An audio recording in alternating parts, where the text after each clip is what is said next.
जय हो सावरिया से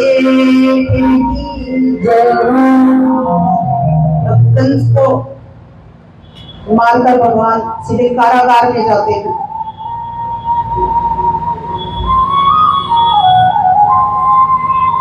अपने माता पिता को कारागार से बाहर निकालते हैं।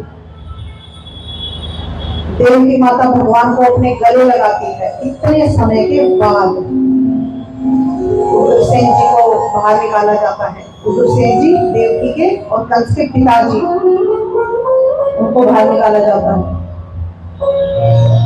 अब देवकी जी के पिता जो उग्रसेन जी हैं, उनको सिंहासन पर बिठाया जाता है, राजा उनको बनाया जाता है। अब भगवान कुछ समय वहां रह रहे हैं, फिर जो वसुदेव जी हैं वो कृष्ण को गुरुकुल भेज देते हैं शिक्षा के लिए। भगवान 1 साल तक गुरुकुल में शिक्षा ग्रहण करते हैं। अब गुरुकुल में ही उनकी भेंट जो है वो सुदामा से होती है। एक दिन जब वो गुरुकुल में थे तो एक शाम को कृष्ण जी को सुदामा को बड़ी भूख लगी थी, तो गुरु माता के पास आते हैं। माता ने कहा कि लकड़ियां खत्म हो गई हैं, तुम एक काम करो, जंगल जाओ और लकड़ी लेकर आओ, तब मैं भोजन तैयार करूंगी। इतने में भोजन की तैयारी कर लेती हूँ। अच्छा ठीक है। अब माता कहती है कि कुछ चने हैं, ये लेकर जाओ, अगर ज्यादा भूख लगे तो दोनों बांट कर खा ले। ऐसा कहकर माता सुदामा जी को पोटली दे देती। दोनों जंगल जाते हैं, लकड़ी काटी उठाई, वापस आ रहे हैं तो भयानक बारिश होती है। दोनों एक पेड़ पर बैठ जाते हैं, अलग अलग पेड़ पर बैठ जाते हैं। अब कुछ देर बाद जो है बारिश कम होती है, लेकिन बारिश अभी हो रही है। अब सुदामा जी को भूख लगती है तो अपने हिस्से के चने खा लेते। अब उनको बैठे बैठे समय गुजरता है, उनको और भूख महसूस हो रही है, तो थोड़े थोड़े करके चलो क्या पता चलेगा, थोड़े से खा लेता हूँ। थोड़े थोड़े करके वो पूरे चने, कृष्ण जी के हिस्से के चने भी वो खा जाते हैं। अच्छा, इस बीच भगवान को आवाज आ रही है, जो चने चबा रहे हैं तो भगवान को कुछ आवाज आ रही है। तो भगवान ने पूछा कि सुदामा क्या तुम चने खा रहे हो? सुदामा कहते कि नहीं, बारिश हुई है ना, ठंड बढ़ गई है, मेरे दांतों से आवाज आ रही है किटकिटाने की, मेरे दांत बज रहे हैं। ठीक है, सुबह होती है, वर्षा बंद होती है, दोनों पेड़ से उतरते हैं। अब भगवान ने कहा, अरे सुदामा जरा वो चने तो देना, बड़ी भूख लगी है। सुदामा जी रोने लगते हैं, चने तो मैंने खा लिए, कोई बात नहीं, गुरुकुल में किसी को मत कहना, ऐसा भगवान कहते हैं सुदामा जी को। लेकिन महाराज गुरु जी जो हैं वो गुरुकुल में बैठे बैठे ही सब जान लेते हैं। गुरु जी का क्या नाम था? भगवान के गुरु जी का संदीपनी ऋषि।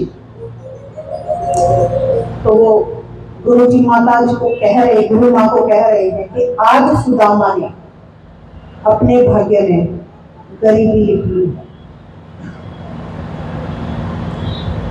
देखिए महाराज, हमने अब तक इतनी ही ये कथा सुनी है, मैं आपको आगे सुनाऊंगी। अगर कोई मित्र किसी का हिस्सा खा लेता है तो वो बात वहीं पे खत्म हो जाती है, क्योंकि मित्र मित्र हैं, ठीक है। लेकिन इसके बाद जब भी भगवान भोजन करते थे तो सुदामा जी को थाली सामने आते ही याद करते थे। तो उसका एक कारण था, उसके पीछे भी एक कहानी है, आगे आई तब मैं आपको सुनाऊंगी। मेरे ख्याल से शायद आप लोगों ने नहीं सुनी होगी कि सुदामा जी ने वो चने जानबूझकर खाए थे। किस किस को पता है ये? राधे राधे राधे।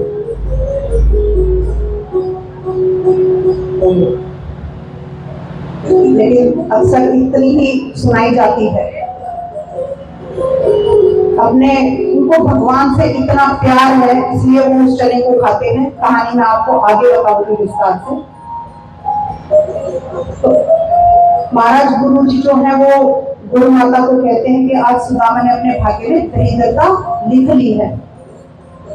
अब कहा गया है महाराज कि किसी का हक कभी भी नहीं खाना चाहिए, ये बात हम पर भी लागू होती। सुदामा जी ने तो किसी कारणवश ऐसा किया था, ये एक बहुत सीधी सी बात है समझने के लिए कि उन्होंने तो कारणवश किया था, तब भी उनको गरीबी झेलनी पड़ी। लेकिन अगर कोई सोच समझकर किसी का हक खा ले, और हक में सिर्फ धन नहीं आता महाराज, उसके हक की खुशियां, उसके हक का भोजन, उसके हक का ज्ञान, पढ़ाई, ये सब कुछ आता है इसमें।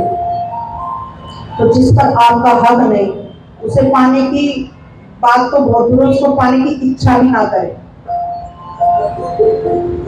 देखिए धन बुरा नहीं है, जिसने गृहस्थ को चुना है वो धन कमाएगा, व्यापार करेगा, जीवन चलाने के लिए बहुत जरूरी है, तो ये गलत भी नहीं है, क्योंकि आप अपनी मेहनत का हक ले रहे हैं, तो भोग कर लीजिए, क्योंकि ये आपका अपना है, किसी और का नहीं, आपने मेहनत की है उस धन के लिए। अगर दूसरे का हक खाने की कोशिश करते हैं तो सिर्फ गरीबी लिखते हैं अपने भाग्य में, दरिद्रता लिखते हैं।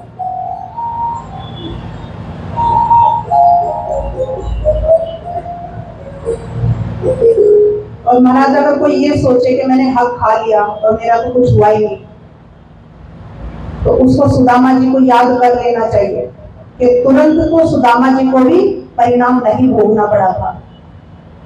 उनकी शिक्षा पूर्ण होती है, वो बड़े होते हैं, शादी हो जाती, बच्चे हो जाते हैं, उस वक्त जाके उनको दरिद्रता भोगनी पड़ेगी। तो अब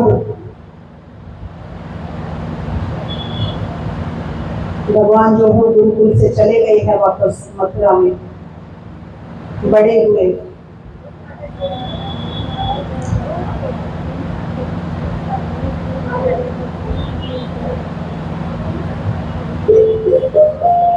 तो यही कहा गया है महाराज कि परिणाम तो जरूर मिलता है, चाहे वो 10 साल बाद मिले या 20 साल बाद, उससे कोई मतलब नहीं पड़ता।